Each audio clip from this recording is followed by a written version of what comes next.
Once upon a time, dinosaurs ruled the world. But 66 million years ago, they vanished virtually overnight. So what precisely happened in the minutes, the days, the weeks that wipes out 3/4 of the animal species on the planet? Many scientists now believe it was the impact of an asteroid that caused their extinction. But nobody has been able to prove it until now. Evolutionary biologist Ben Garrod and I have been granted exclusive access to a multi-million-pound drilling mission into the exact point where the asteroid hit. This really is one of the most impressive science laboratories I've ever seen. Could the team's findings about the asteroid finally solve the ultimate dinosaur mystery? This is an absolutely amazing event. Mountains like the size of the Himalayas were formed in seconds. With Ben at the impact site, I'll be travelling across the world to look for evidence of the events that followed. That is a bit of fossilised bone, and they're everywhere, scattered across this hillside. It's just extraordinary. Armed with astonishing new revelations. Right here we have the smoking gun, and here we have the bodies. We may finally be able to paint a picture of the demise of the dinosaurs.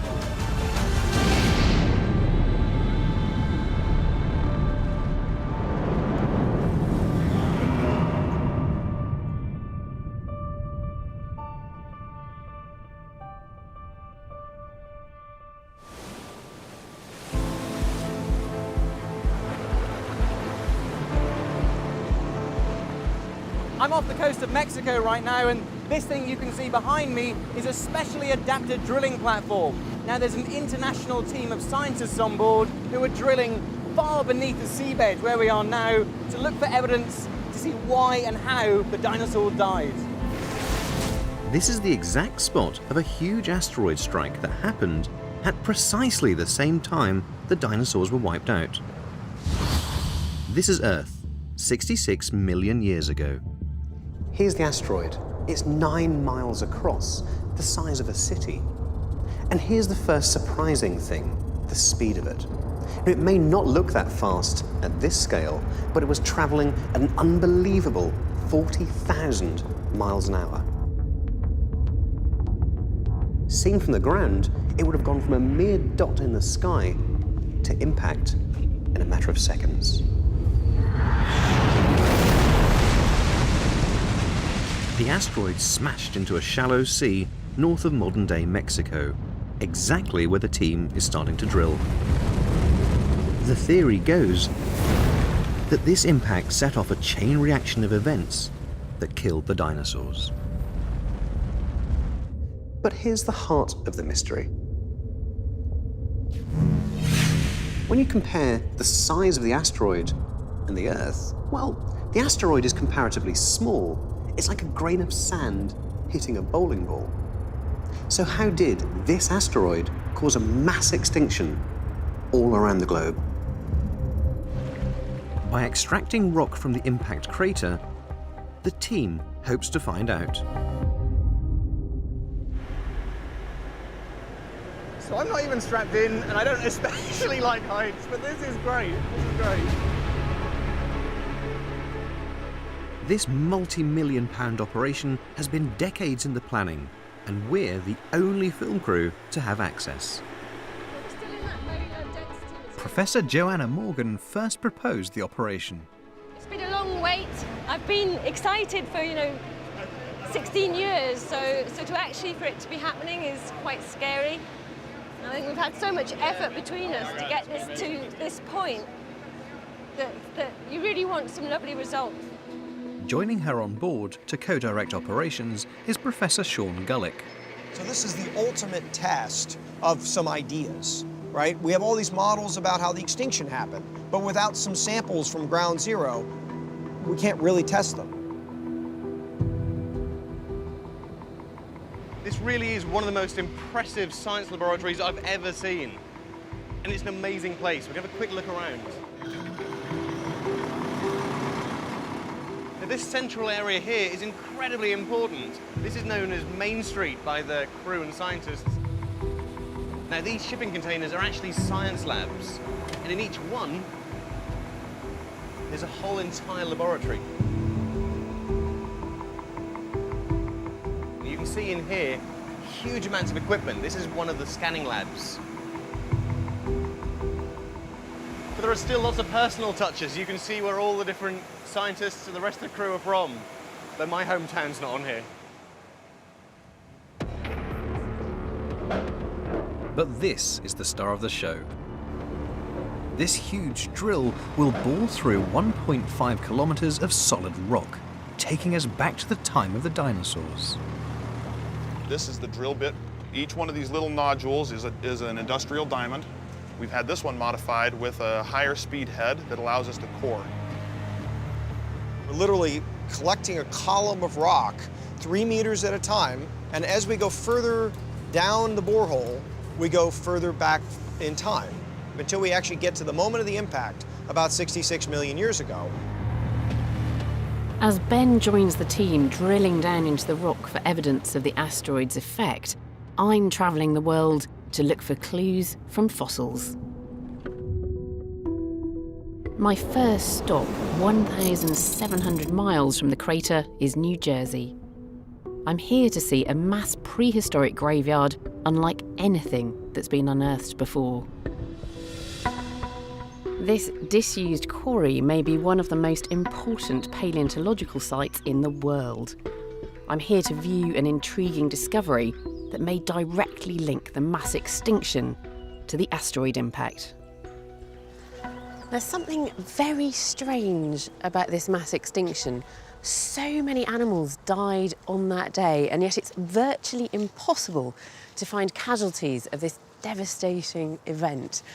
But paleontologists here in New Jersey think they might have found just that, evidence of the day the dinosaurs died. It's such an extraordinary claim. I want to see exactly what they've discovered. I've arranged to meet paleontologist Kenneth Lacavara, one of the most experienced and luckiest fossil hunters in the world. We are. He's going to show me where the discovery was made in what used to be the seabed. We're going back through time. We are. Now, if you take one more step, Alice, you will be in the Cretaceous. Excellent. As we descend into the quarry, we arrive at layers of sediment that were deposited during the Cretaceous period, when dinosaurs ruled the Earth. So down here, we're in the Cretaceous period. Here, we are in the Paleogene period after the Cretaceous. The boundary between the two periods marks the moment that the dinosaurs went extinct, 66 million years ago. So this is the boundary right here. No one in the world has found an in-place dinosaur fossil 1 centimeter above that line. The team uncovered a dense layer of fossils right at this boundary line. It's potentially a unique discovery. Dinosaurs, no dinosaurs. Gosh, that's extraordinary. The animals found here are typical of the late Cretaceous. That's a formidable looking tooth. It is, isn't it? Yeah. What's that from? This is from a mosasaur. Mosasaur is a giant marine reptile, an apex predator. Think of a Komodo dragon that's as long as a bus, with paddles for limbs, a 2-meter jaw packed full of these teeth. We find mosasaurs here below our bone bed, and in the bone bed, we never find mosasaurs above the bone bed because they go extinct along with the dinosaurs. Ken believes that the mosasaurs he's found here may be some of the last that ever lived, and that they died as part of the Great Extinction event. To understand why, we have to look at the other fossils that Ken has found in the quarry.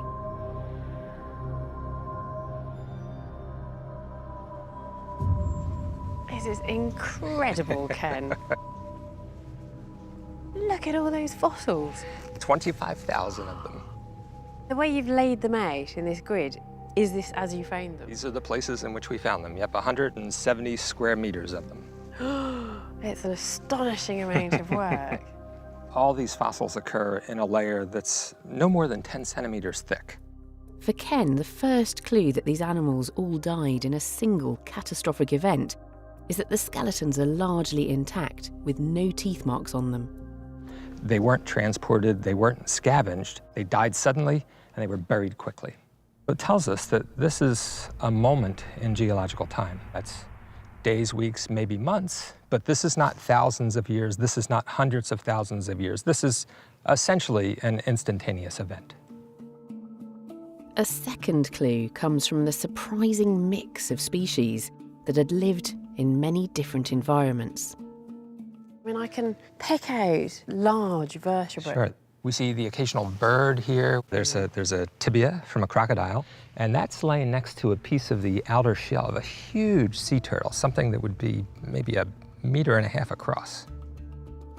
And just a few feet away, Ken found another turtle from a different part of the ocean. This is a coastal living turtle. You can see how tightly articulated it is. This shell doesn't flex. So we know that this turtle didn't dive deeply in the ocean. This animal was living around the coast in the shallow water. So what do you think you've got here? All this stuff died suddenly and was buried all at about the same time. So that means all the stuff that comes in from the coast has to come in suddenly.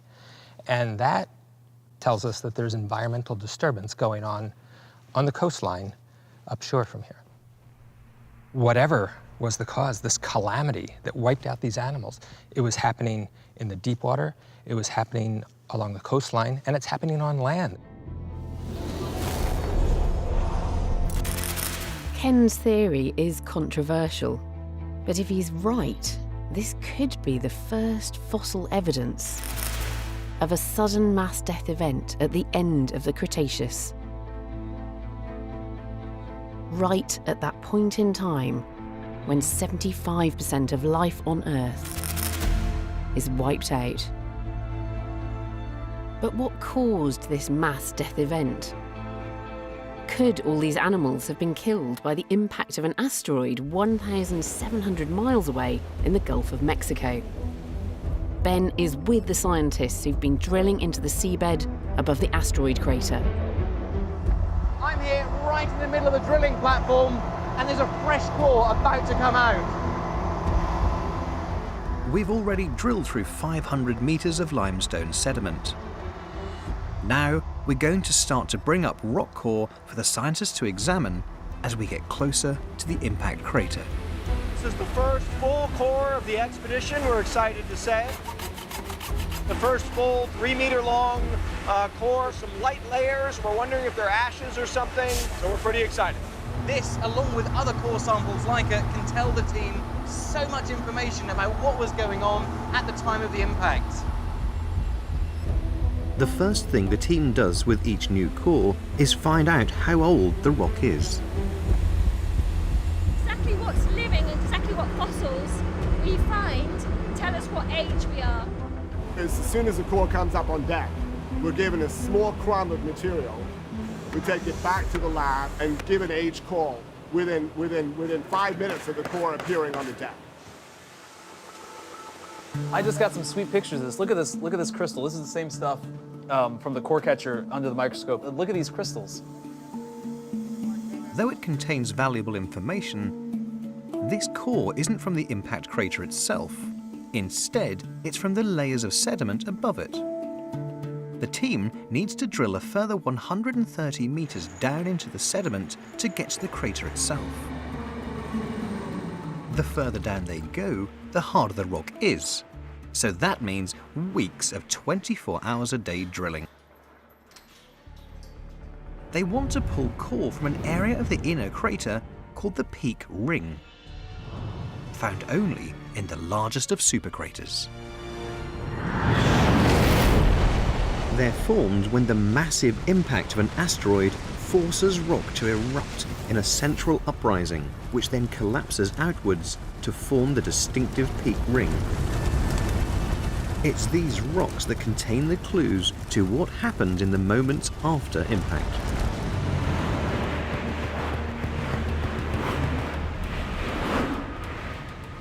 It's been 3 weeks since the team started drilling into the seabed, and time and money are running short. But we didn't sample that because it's in the middle of a core. The drill is nearly through the hundreds of meters of limestone that has built up since the asteroid struck, approaching rock layers from the day of impact. Let me look at this in the microscope. I would say somewhere between about 64.5 million years ago and 63.5. Wow. So this was E4. Yep. Which is 53 million, and now we are 63. Yeah. So we have 10 million Yeah, that sounds like a good estimate. So 10 million years in 3 meters. in 3 meters. We've been stuck in the same zone for a while, going forward very slowly, and then all of a sudden, boom, big jump in time. The team are noticing clues in the latest cores. Something extraordinary. But as you go down, it's just more and more and more of it. It's got this greenish tint. No, there's one right there. We've now had 4 cores of ever coarsening sands. I think the only process on Earth that can do that's a tsunami. Tsunamis are huge, turbulent waves that rip material from the seabed. When the wave passes, the material is deposited back on the ocean floor in size order. The heaviest, most coarse sand settles first. The finer sand on top. The thicker the deposit, the bigger the tsunami. And the fact it's already like 12 meters thick probably already makes it one of the largest, maybe the largest tsunami deposit ever discovered. And if it keeps getting thicker as we go, it will absolutely, unquestionably, be the largest tsunami deposit ever discovered. And of course, it's right here in ground zero and impact. It's the first major clue of how the impact of this asteroid could have caused a deadly chain of events, starting with the biggest tsunami in history. 1,700 miles away in New Jersey, Ken Lacavara has also picked up evidence of what could have been a tsunami. After that asteroid hit, it's just chaos on the continent. There are tsunami waves lapping up against the continent. You're going to have trees floating down the estuaries. You're going to have sediment choking the rivers. And that's exactly what we see there. Here in our fossil bed, we get a mixture of marine organisms and organisms that came in from the land. One of our more common fossils is wood. In the Gulf of Mexico, the crew are on the verge of breaking into the asteroid impact crater. But at the worst possible moment, they've hit a roadblock. So they just woke me up because there's a problem with the drilling. We don't know if it snapped or if it just got stuck a little bit. We don't know, but they're going to have to bring it back to the surface to take a look. As they get nearer the crater, the rock is getting tougher to penetrate, and that's causing problems with the drill. You get to the point where you start pushing the drill beyond its capacity. And right now there's no drilling rods, no bit, no anything in the hole. While the engineers fix the rig, the scientists lose valuable drilling time. Behind me, you'll notice the rig is not moving. The pump that allows it to turn has actually broken.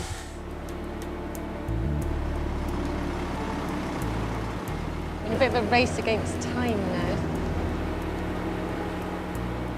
Look at the struggle to get to 1,500 meters.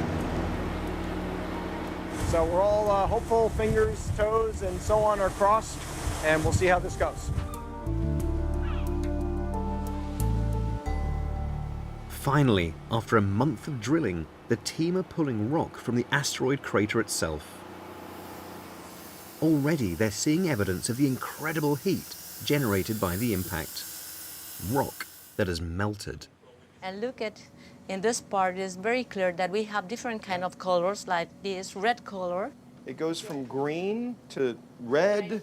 I think it's melting material. Right, yeah. I think that is a big cluster melt. That does too. Look at that. That looks like this wave height. We are now fully into impact rocks directly, and it's really easy to see because it's granite, and so you can see these spotted, leopard-looking big chunks. So, in effect, these were formed, the days that the dinos died. quite heavy, these, aren't they? Yeah, you really appreciate just how solid this rock is. How deep have you gone with this so far? We got to just 1330 meters, about that. So we were hoping to get 1500 meters, but we've got 700 meters of peak materials, so we're pretty happy. Why couldn't you get 1500? Because the budget ran out. Oh, no. I'm dying to ask a question I wanted to know as a kid. Where's the asteroid? Yeah, so a lot of people think I'm going to find the asteroid, Yeah. and ask me that question a lot. Something like 95% or more of the asteroid is vaporized. Mm-hmm. So in fact, there's hardly any asteroids here beneath the surface. The asteroid material has been sort of spread all around the globe, so it's been ejected way above the Earth's atmosphere, traveled around the globe and landed around the Earth. After 8 weeks, the work here is done. I don't think it could have gone much better. I'll not forget this place. It's been an amazing expedition, and I expect we'll have lots more discoveries to come. More than 300 rock cores have been extracted, which the team hopes will tell the story of how the dinosaurs died.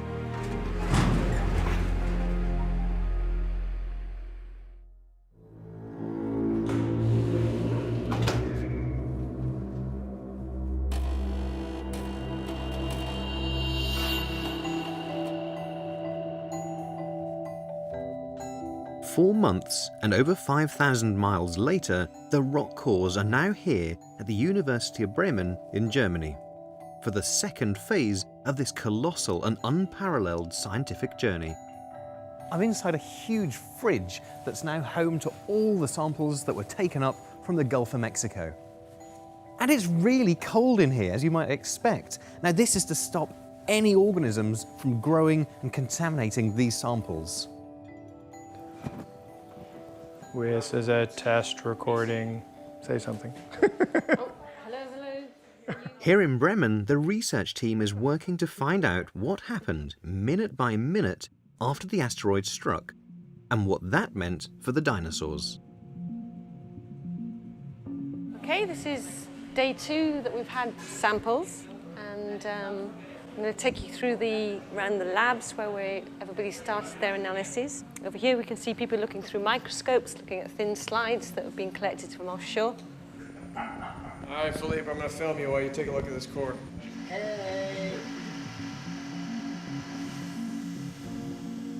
Unravelling these cores is a mammoth task. Over 800 meters of rock has to be carefully split, tested, and photographed. But what they're starting to reveal about the force of the impact is literally earth-shattering. This core from above the crater is what typical geology looks like. Layer upon layer of similar-looking rock laid down on the seabed very slowly. This 3 meters of limestone took millions of years to accumulate. But when the asteroid struck, it was geology at hyperspeed. The next 600 meters of rock were deposited in a single day, leaving a unique and chaotic jumble.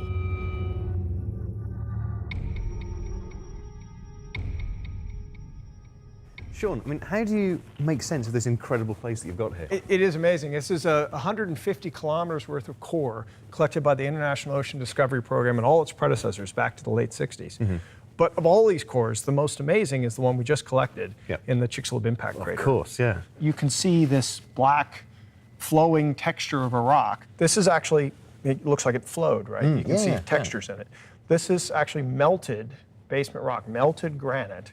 And it takes amazing pressures to do that, and amazing pressures to melt the rock. This is, so I've got a piece of what would be considered sort of normal granite, if you will, the kind that you might put on your countertop. And that's why we use it, because it's nice and hard. I mean, right? Pretty solid. Yeah, exactly. This stuff has actually seen shock of an incredible level. So think of it as pressure waves moving down through the granite, like lots and lots of little earthquakes going. And what it's done to it is all the way down at the scale of a crystal, is it's actually deformed it so that the final granite can be broken. Just crumbled up. That's amazing. Oh wow! Just such incredible, amazing forces at work here. This whole event, I'm still finding it difficult. Well, even as a geophysicist, when we study this for a living, it's really hard to wrap our brains around the enormity of the pressures involved, the enormity of the destruction that happens in the middle of an impact, and so quickly. I mean, this all happened in less than 10 minutes. It's becoming clear just how mind-bogglingly huge the Yucatan impact really was. And to help grasp its scale, Sean is taking a trip to a more recent impact site in Arizona.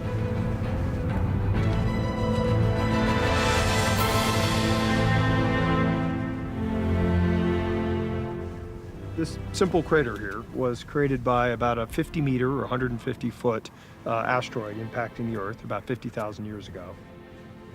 It's about a mile across.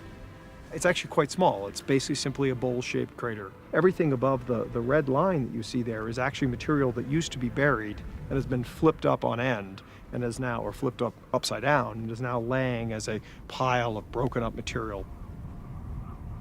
By studying the shape of the crater and the upheaval of the rock layers, Sean, Joe and the team can compare this site to the Yucatan impact zone. Even a small asteroid strike like this would have had dramatic consequences. So it comes in at something like 26,000 miles per hour. 10 kilometers away from here, we would have a fireball reaching. Maybe 20 kilometers away from here, a shock wave. And say 40 kilometers away from here, hurricane force winds. But that would just have been a bad day in today, northern Arizona. So this is what a 50-meter wide asteroid can do. It's devastating, but localized. But what about an asteroid that's 9 miles across and leaves a crater 120 miles wide? To understand the effects of that impact, the team needs to know exactly how much energy it released. To do that, they're comparing rock samples from Yucatan to data gathered from some of the largest ever man-made explosions.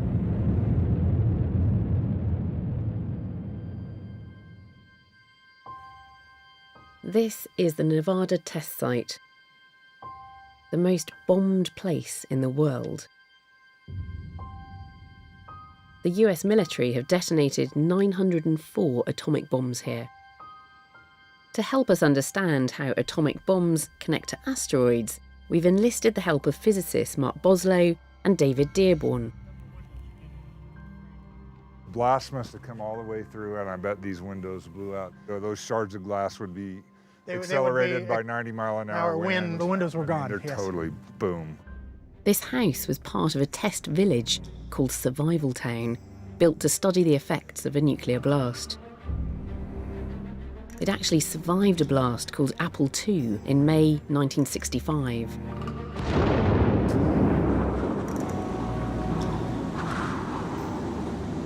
Most of the damage is done by the fireball and the heat that is generated, or the blast wave as it goes by.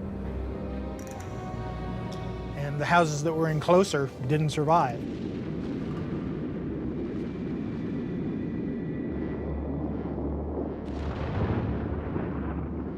Those of us who work on asteroid impacts, we naturally started comparing them to nuclear explosions. It's a similar phenomenon. The experimenters had high-speed cameras. They had gauges that measured the intensity of the shock wave, the blast wave in the air. The tests found that nuclear explosions are devastating even at a microscopic level, causing catastrophic shock to minerals such as quartz. The pressure is so high in a shock wave from a nuclear explosion that it actually exceeds the strength of a crystal. Crystal is made up of a uniform array of atoms, and that uniformity is completely disrupted by a strong shock wave, and that's what shocked quartz is. In Bremen, Professor Joanna Morgan is looking at quartz found in rock cores from the asteroid impact site. From nuclear test data, she knows exactly how much force it takes to shock quartz. From this, she can tell how much force the Yucatan rock has been subjected to and begin to calculate the exact amount of energy released when the asteroid struck. So this is a piece of shock quartz that we recently drilled from the Chicxulub impact crater. There's lots of lines here. Essentially, the more lines we have on the screen, different directions, the more shocked this rock has been. These are caused by the impact, by the shock wave that travels through this piece of quartz. So we use exactly the same hydrocodes, they're called, to model nuclear explosions as we do to model impact craters. We've actually stolen these codes and applied them to our simulations of impact crater formation. What sort of force were we actually talking about from the asteroid hitting it? This event was equivalent to about 10 billion Hiroshimas. So absolutely enormous, the most dramatic event in the last 100 million years. 10 billion Hiroshimas combined. That's the amount of force going into this. It's incredible, it really is.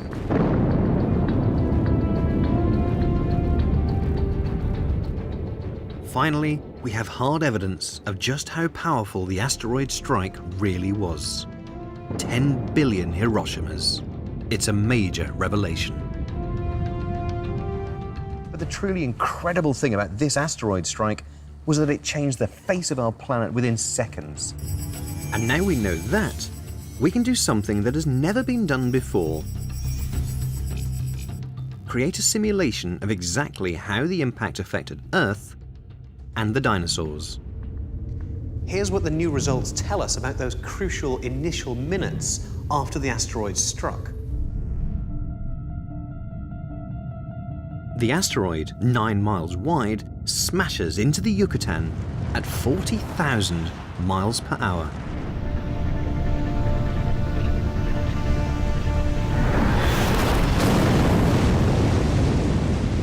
Vaporizing instantly. The impact makes a hole in the Earth 20 miles deep and 120 miles across, turning the surrounding sea to steam and shattering the Earth below. Rock from deep in the Earth's crust then rises miles into the air, forming a tower higher than the Himalayas that collapses to form a strange ring of peaks that exists today. All this in the first 10 minutes. What did this mean for the dinosaurs? Well, it started an unstoppable and devastating chain of events. First, like an enormous nuclear explosion, a radiation fireball 10,000 degrees centigrade spreads out from the impact zone. This searing hot sphere fries everything within a 600-mile radius in an instant. The truly global devastation had its roots not in the blast, but in the huge vapor plume that rose out of the crater and through the atmosphere. A red-hot cloud of vaporized asteroid and rock, expanding upwards 600 miles, spreading rapidly outwards to fill the planet's atmosphere.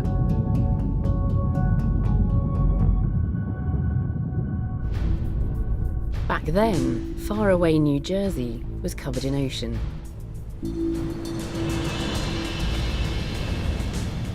And it too would soon feel the effects of the impact. 1,700 miles from the site of the impact, the fireball wouldn't have been visible. That blazing, towering, swirling cloud would have been just over the horizon, but we might have seen a faint glow. The animals here were safe from the direct radiation. 2.5 hours later, like the sound of heavy traffic in the distance, the shock wave, now a sound wave, arrived. Wind starts to whip up, growing stronger and stronger until we're facing into hurricane-force winds.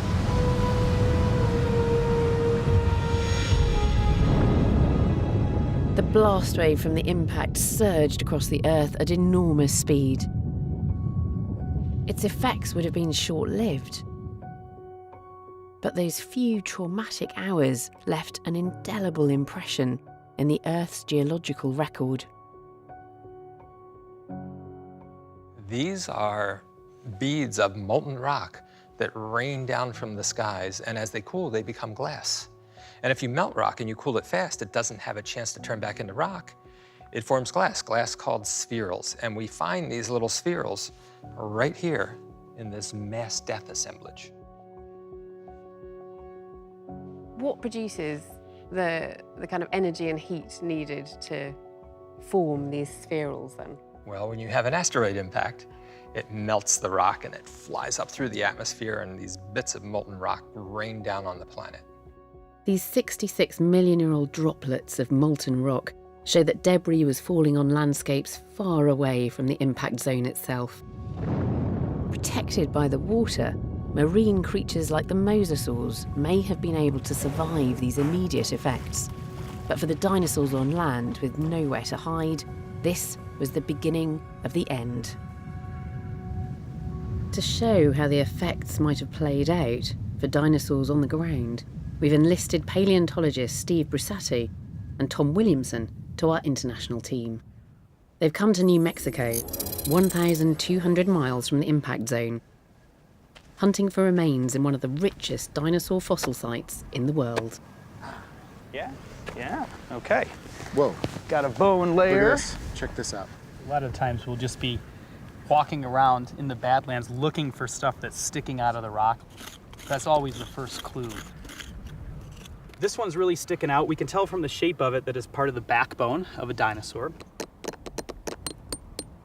It's a bone from the backbone of a horned dinosaur. This is probably Pentaceratops, which means 5-horned face, 2 brow horns, a nasal horn, and then a cheek horn on each side. Triceratops has 3 horns on his face. This guy had 2 more horns, so 5 horns total, so an even gaudier dinosaur.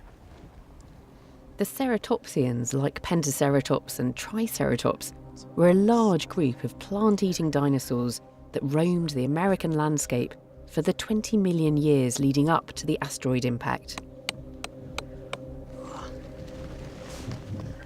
There it is. Pretty good. Look at that. Not bad. This whole area here is littered with these kind of bones. These were the cows of the Cretaceous. They would have been everywhere on this landscape.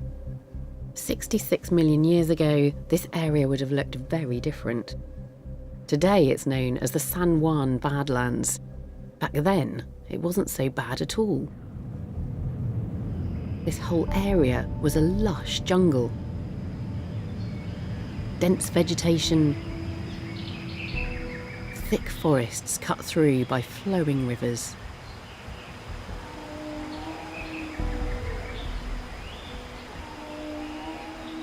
When that day started, this whole area here would have been teeming with dinosaurs. And then, about 2,000 kilometers or so, 1,200 miles in this direction to the southeast, the asteroid hit.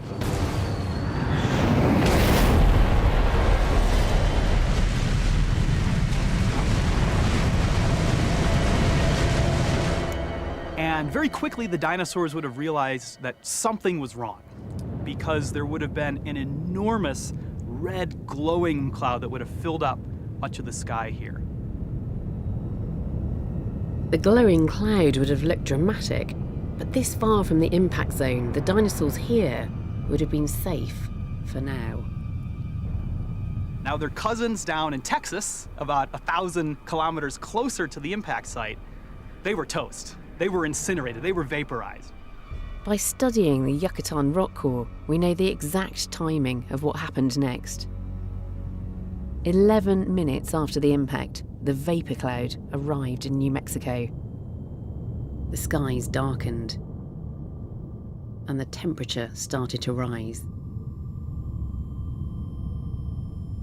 It wasn't really a case of fire and brimstone raining down from the heavens. It was more a case of all of that stuff heating up the atmosphere and turn the atmosphere into a giant radiator.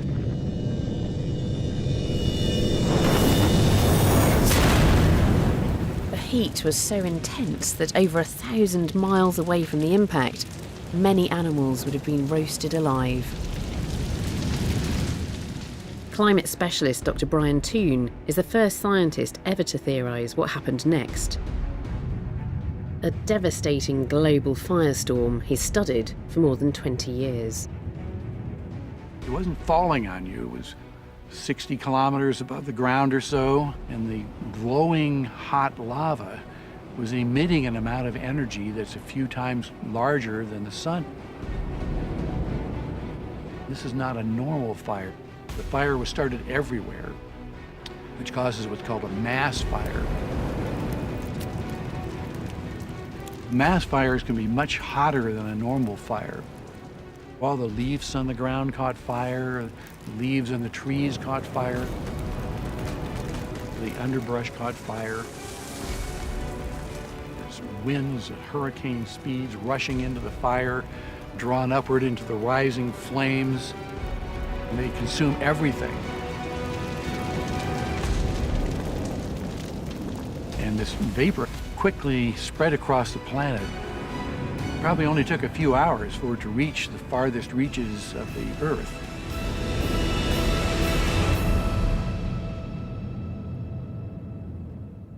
Thanks to our new model of what happened after the impact, we now know that fires spread right around the globe. But were these fires devastating enough to cause the extinction of all of the world's dinosaurs in a single day? To find out, I'm travelling far from the impact site to the very tip of South America and the remote wilderness of Patagonia. Over 4,000 miles away from where the asteroid hit.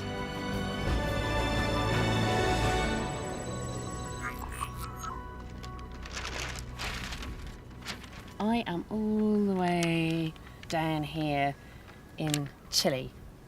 Now, we tend to think of this asteroid as being absolutely enormous, and it was 14 kilometres in diameter, but in the context of the size of the Earth, that's like a grain of sand impacting on a bowling ball.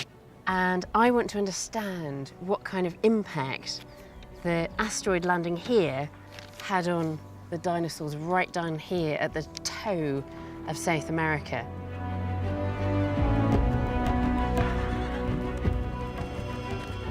Leading the hunt for clues is paleontologist Marcelo Lepe.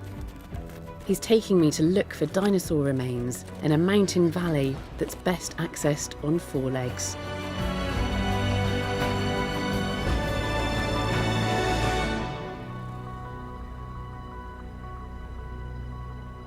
Marcelo, can you explain to me how the geology of this valley works? Actually, we are passing through time. And we are moving to the end of the Cretaceous, to the end of the age of the dinosaurs. We are at the moment in 80 million years ago. This is Campanian.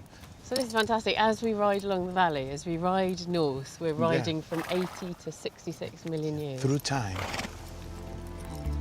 Getting closer to that extinction event. We've reached the Valley of the Dinosaurs. Now I want to see what sort of dinosaurs lived here and find out what happened to them in the hours after the impact. So should we get off and have a look? Yeah, let's leave the horses and look. Seems like a good idea.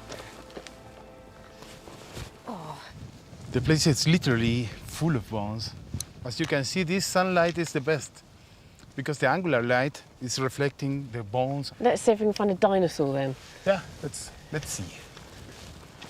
Oh, for example, there. Or here. These. Look, just beside you. This here? Yes, it's a dinosaur bone. Oh, no. That's fantastic.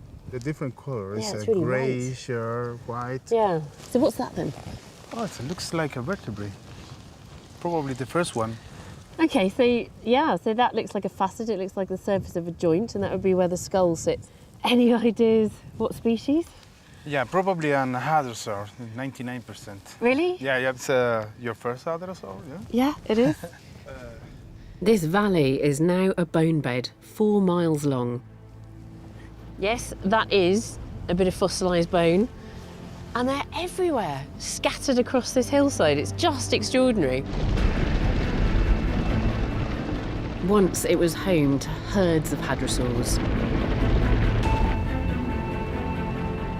plant eaters up to 30 feet long with a distinctive duck-billed face. But did the dinosaurs down in Patagonia die on the day the asteroid hit?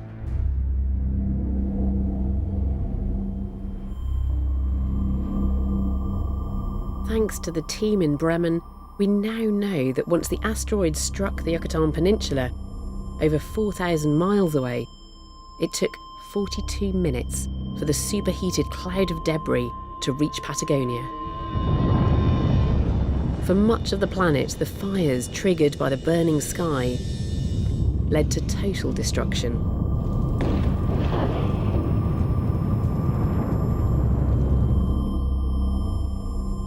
But Marcelo has found evidence that that may not have been the story here. Plants that the hadrosaurs used to eat. This is Notophagous, the southern beach. They're all around here, aren't they? And if you want to see it, look at that architecture. And I want to show you also this one. This is from Las Chinas, the same valley we were looking for the hadrosaurs. Oh, this is fantastic. This is what the hadrosaurs were walking on. Yeah, and if you want to compare it. Well, that looks incredibly similar. Is there actually a relationship between this fossil leaf and this living one? Oh, there is a direct line from this fossil and this one that is living today in Patagonia. So this is fantastic evidence that down here in Patagonia, some species did actually make it through. 66 million years ago, this region was warm, wet, and dense with vegetation, like the southern beach. A species of plant that survived the fires on impact day. And if plants survived, maybe the dinosaurs here could have done too.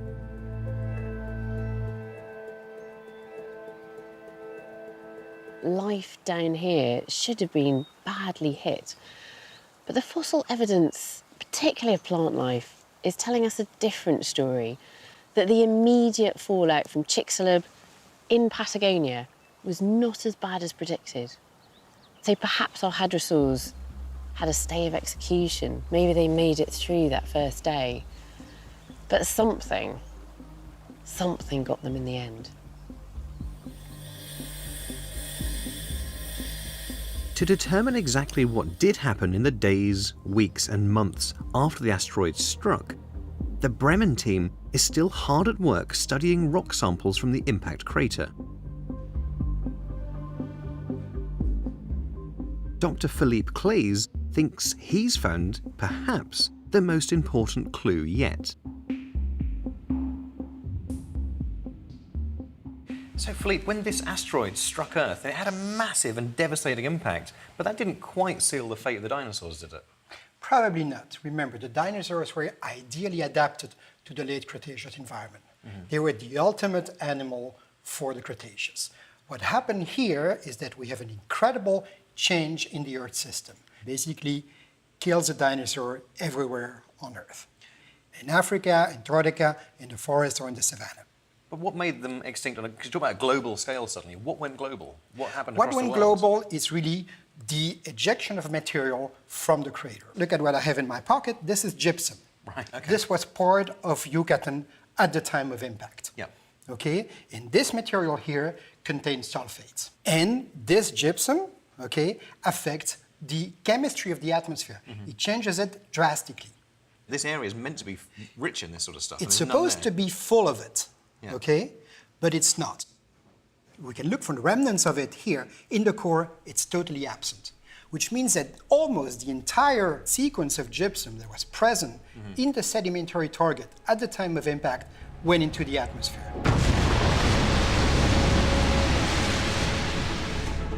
This is a huge discovery. The presence of gypsum means the plume of vaporized rock that spread across the world was dense with sulfates that block sunlight.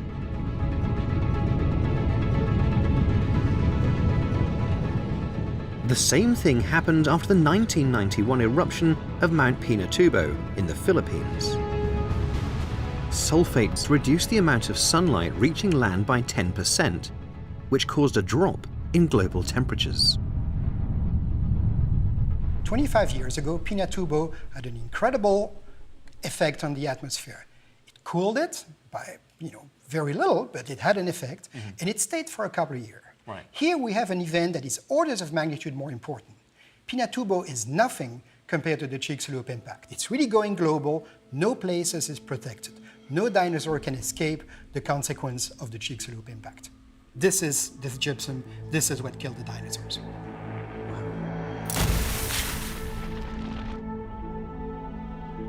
This astonishing find is the final piece of the jigsaw, allowing us for the first time to model what finally killed the dinosaurs. It's what happened in the days after the impact that made it a global extinction. Our blue planet turned grey. Long after the hot skies cooled, ash and dust in the atmosphere almost completely blocked out the sun. As the lights went out, global temperatures plunged more than 10 degrees centigrade within days. This is where we get to the great irony of the story. Because in the end, it wasn't the size of the asteroid,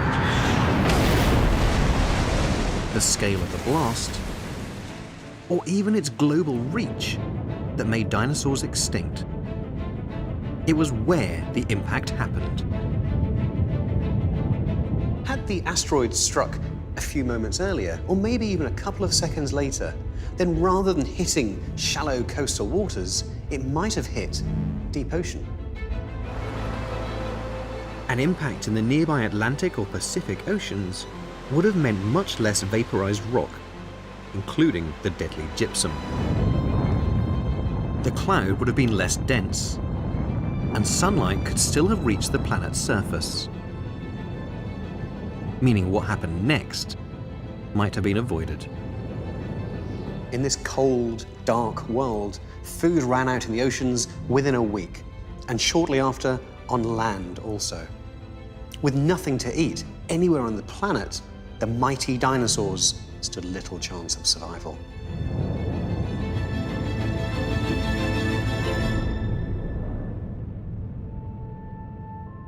In Patagonia, 10% of plant species went extinct. The southern beaches would have shed their leaves, shutting down for the long winter that the asteroids set off.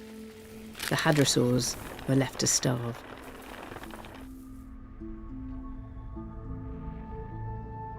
The demise of the dinosaurs down here in Patagonia was nowhere near as dramatic as being obliterated by a blast wave or drowned in a tsunami, or even being caught up in a colossal forest fire, but they were doomed nonetheless. The dinosaurs as a group were hugely successful and diverse and have been on the planet for more than 150 million years. But this Chicxulub event was more than just a local phenomenon. It changed the climate globally, plunging the world into a deep, deep winter, and there was no time to adapt. So in some ways, the dinosaurs that died instantaneously were the lucky ones.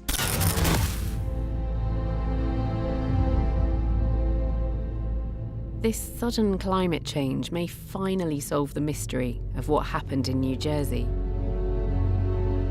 As the food supply in the oceans dwindled, shallow water creatures roamed ever deeper.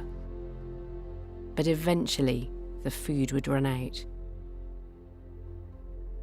And all of these animals from different parts of the ocean died, coming to rest in a single layer.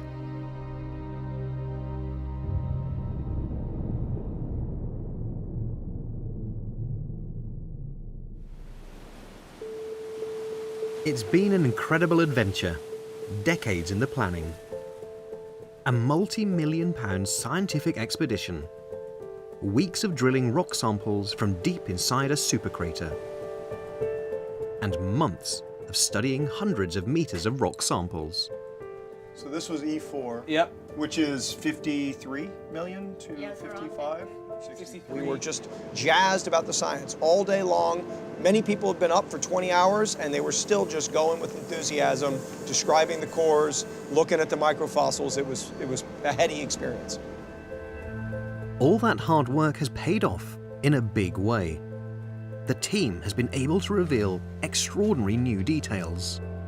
Evidence about how the dinosaurs died. But perhaps even more astonishing than what killed the dinosaurs is what happened after they were gone. The asteroid and its aftermath ended the age of the dinosaurs. But as the clouds started to clear, months or years later, the dormant plants came back to life. And a tiny group of animals came out of hiding to inherit the Earth. Creatures that would, over millions of years, evolve into a huge range of different species, including us. On the tip of my finger right here is a lower tooth of something called Mesodma. It was a little guy who was probably about the size of a mouse. This is one tough little mammal, one of the very few species known to survive through the global devastation. It's a blade-like tooth. It was able to feed on things like insects and seeds, so it didn't have to rely on photosynthesis. Mammals had lived in the shadow of the dinosaurs for 100 million years, but now it was their turn. This chance event that was the doom of the dinosaurs was a stroke of luck for the surviving mammals. With the dinosaurs gone, suddenly the landscape was empty of competitors and ripe with possibilities.